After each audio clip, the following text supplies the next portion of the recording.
And now the super genius, Mark Madden. Just all kinds of loose women. Women in various states of moral decay. I wasn't kidding.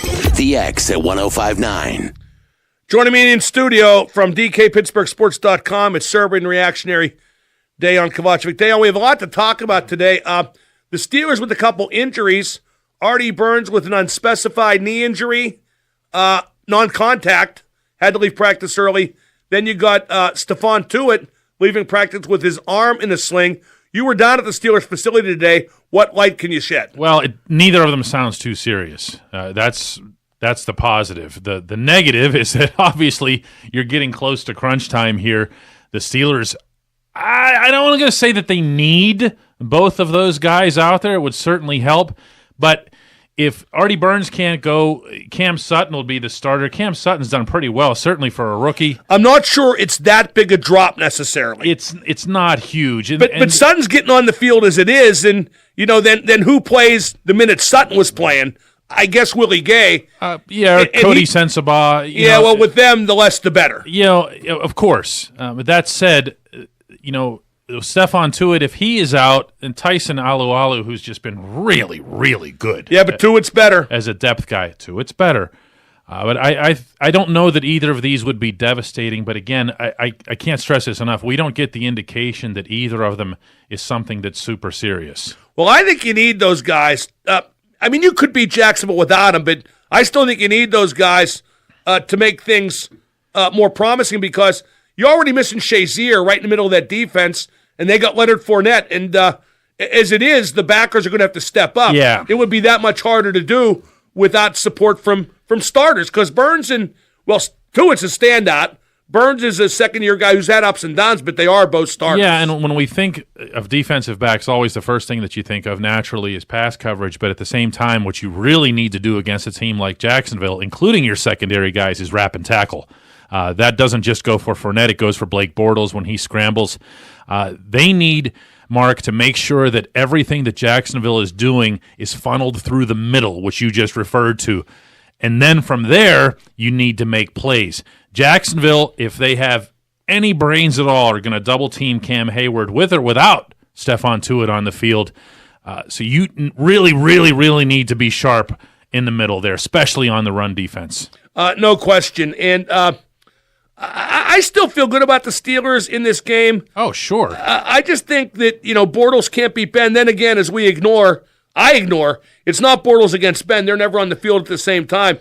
And I really do respect and just about borderline fear that Jacksonville secondary. Well, the secondary is there to be feared. I mean, we've seen the best, plays. It's the best cornerbacks in football. It's certainly the most dynamic group in terms of being able to go after the ball and to make plays. Right, and that's the difference between the two defenses. Yep. The Steeler defense has gotten better, but they don't get takeaways. Jacksonville's defense does. Yeah, and that stuff flips fields and it turns games, as we saw here at Heinz Field. I think you're going to see a smarter, more controlled Ben.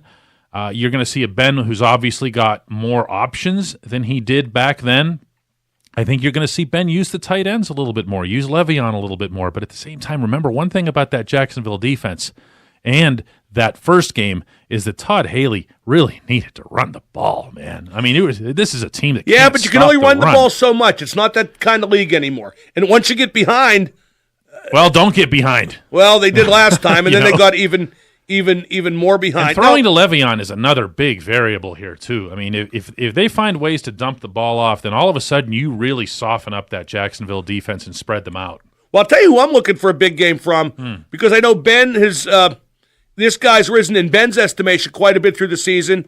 He's healthy now, and the Jacksonville D leaves that part of the field open.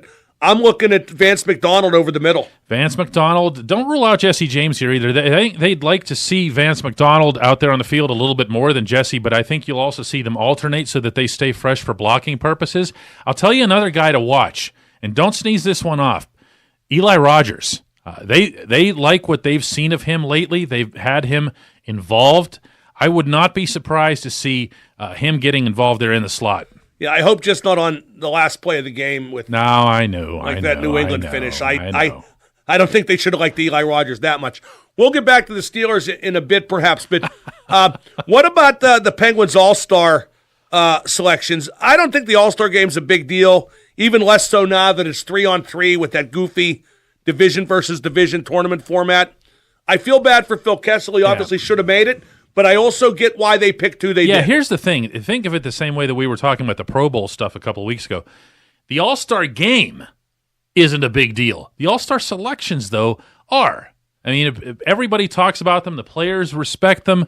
And the fact that the NHL has cornered themselves into this weird system where it has to be done within the division. Everybody's got to be represented. You can never have more than 2 guys on the team. And you're playing 3-on-3, so there's certain guys you can't pick because they'd be embarrassed. And you have to pick X number of defensemen, too. Never mind the fact that it's actually fewer defensemen. Only 12 defensemen make the event. In actual 3-on-3 hockey, you almost don't care who the defenseman is. You ask Mike Sullivan.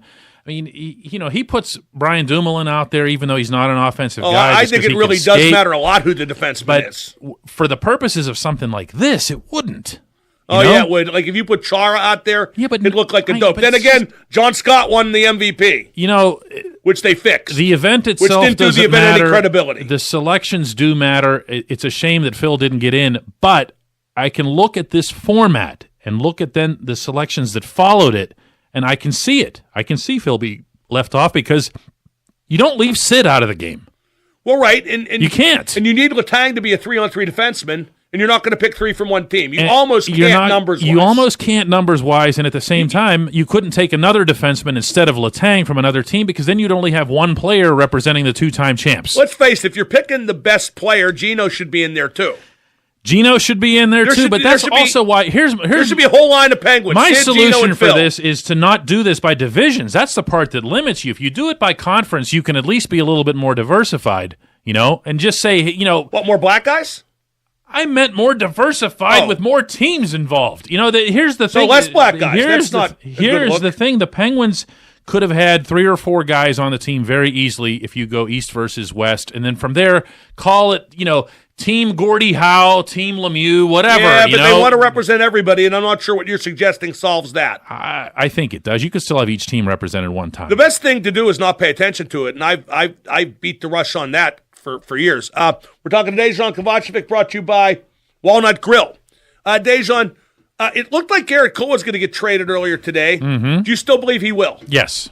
How soon? Because I think that you're going to see the Pirates and the Astros in specific, because the Astros have a deep farm system because they draft well and are run by very good baseball operations people. The Pirates will find something that they like out of that stack. I think it's going to be a better match for them than the Yankees, who have clearly taken their top 2 guys off the table. The New York Post just reported that they've broken off talks with the Pirates. Yeah, and that's why. Because there were a couple of guys, Gleyber Torres in specific, that the Yankees were just absolutely not going to part with. The Astros seem to be a better match in that they have a right-handed pitcher. They also have an outfielder that they don't want to give up. Now, people will say that. Teams will say that. Oh, we're not. No way. This guy's untouchable. Eventually, they either are or the deal is off. Well, Gerrit Cole's not Cy Young either. He's not. But think about this. If you're the Astros and you just brought Charlie Morton in and all you said to him was, hey, you've been underachieving because you've been trying to pitch to contact all this time. How about if you just miss bats instead of hitting them? Yeah, no, it'd be right up Gerrit Cole's alley. It'd be right up Gerrit Cole's alley, and it would be very much like the rest of baseball to look at the Pirates and say, man, we could really pull one over on them.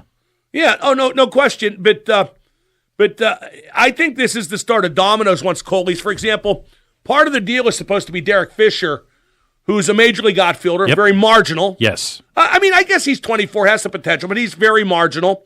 And he would come and replace McCutchen, then McCutchen gets traded. Dominoes. The one thing about this Cole and Charlie Morton comparison to think about here, think of these 2 teams that we're talking about. Houston and the Yankees both play in bandbox ballparks. Gerrit Cole is a guy who's given up a ton of home runs.